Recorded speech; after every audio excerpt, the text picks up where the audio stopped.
Veronica Hill with California Travel Tips, and today we're on the Central Coast in the charming town of Cambria. Let's go check it out. Tucked along Scenic Highway 1, between Morro Bay and San Simeon, Cambria is one of the Central Coast's best hideaways, home to lush Monterey pine forests and beautiful beaches. The area makes a great home base for touring California's Central Coast. This is the Moonstone Beach Boardwalk. It runs 1.5 miles along the coast, and if you look closely, you may spot some sea otters, seals, or whales off the shore.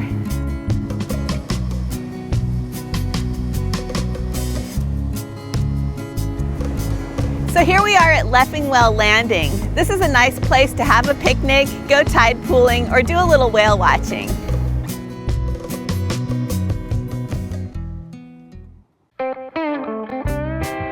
While you're here, stop by Fiscalini Ranch for an ocean view trail ride.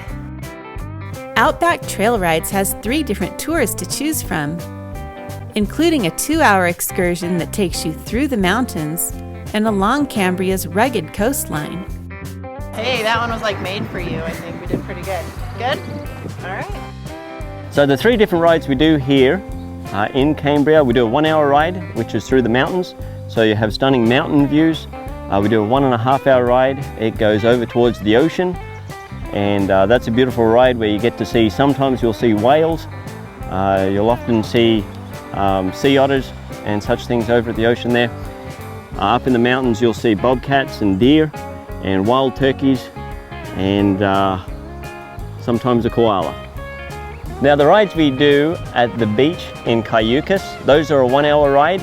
So we take the horses to the beach. We'll generally meet people just a little south of Kayaking on 24th Street at the park, and we'll take just groups of 4 people. And again, that one is for a little more experienced riders. For the less experienced riders, the ranch is a better option. Then we also have rides at the vineyards in Paso Robles. So there's 2 different wineries there, and you can enjoy a horseback ride through the vineyards with stunning views and then come back and enjoy some wine tasting. More outdoor adventure can be found in Morro Bay, where you can rent a kayak and go on a leisurely cruise to the sea otter viewing area near Morro Rock.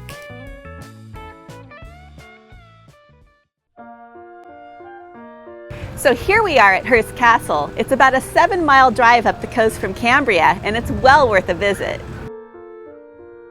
Built by newspaperman William Randolph Hearst in 1919, this grand estate once played host to Hollywood's hottest stars and dignitaries, from Howard Hughes to Charlie Chaplin. So there are 4 different tours here at Hearst Castle. The Grand Rooms tour is the most popular. There are 14 sitting rooms in Casa Grande, but the assembly room was where Hearst guests gathered around 6:30 p.m. to enjoy cocktails, play cards, or enjoy a game of Monopoly before dinner. At 8 p.m., guests moved into the refectory, which is the only dining room in the castle. After enjoying a fine meal, guests retreated to the 50-seat movie theater or took a dip in the indoor Roman pool.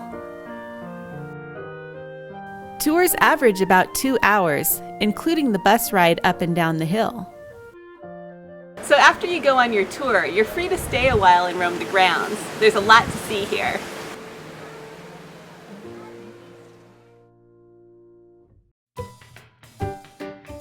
After visiting Hearst Castle, take a detour about 10 minutes up the road to check out the elephant seals. More than 18,000 seals call this beach home, and they can be found here throughout the year, foraging on a diet of squid, octopus, skates, and rays. One of the best times to visit is in January, when the new pups are born. They were almost extinct at the end of the 1800s, early 1900s.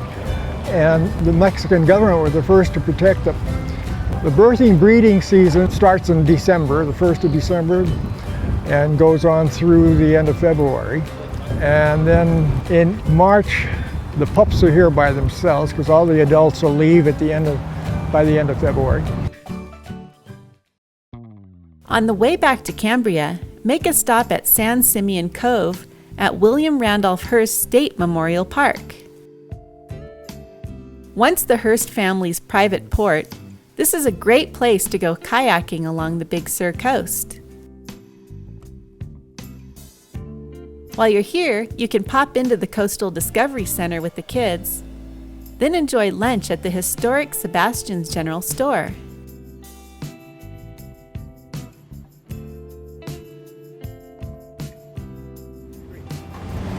The Pacific Coast Wine Trail runs from San Simeon to Cayucos.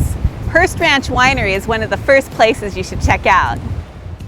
The tasting room is known for its Chardonnay, Merlot, and Cabernet Sauvignon wines.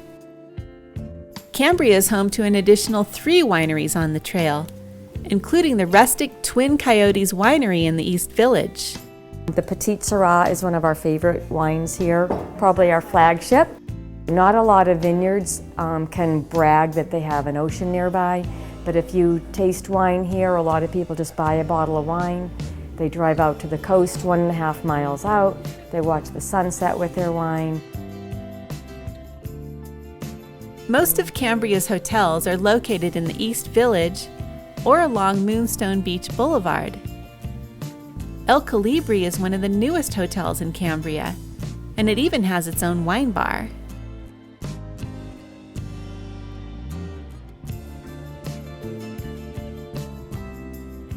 Cambria's East Village is filled with cute shops, restaurants, and art galleries. Many of the buildings here date back to the 1870s. This is also where you'll find some of the best dining in Cambria. A few good bets include Robin's, known for their inventive global cuisine, and Lynn's, where you can enjoy burgers made from the cattle on Hearst Ranch.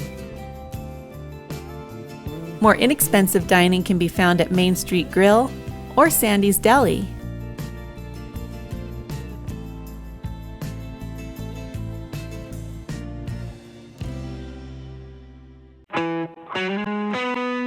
If you're here in May, don't miss the annual chili cook-off. Our secret? We can't tell it. It's a secret. It's made with a lot of love. I'm ready. Have a little taste of our turkey chili. Not too hot, not too sweet. That's right. This is from the Cambria Rotary, number 7.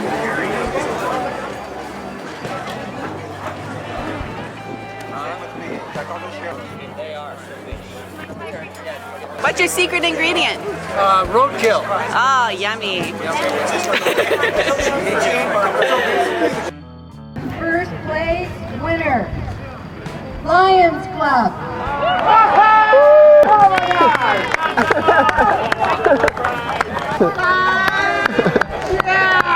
Congratulations to you all. During your stay in Cambria, be sure to stop by Nitt Ridge for a guided tour. Built by former garbage collector Art Beal, this is one of the most unusual homes in California, and guided tours are offered by appointment. It's a California State Landmark, number 939, which is a folk art environment. But actually it's a man, he built this place out of junk or stuff he collected. He spent his lifetime, he started in 1928. He actually lived in it until 1989, until he was 92. And he would just collect everything, from rocks to junk. He was actually the local trash man for 30 years in town, and I guess he brought his work home with him.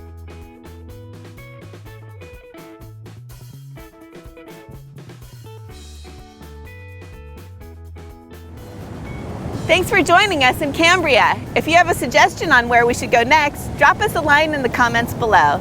And please don't forget to subscribe. Thanks for watching.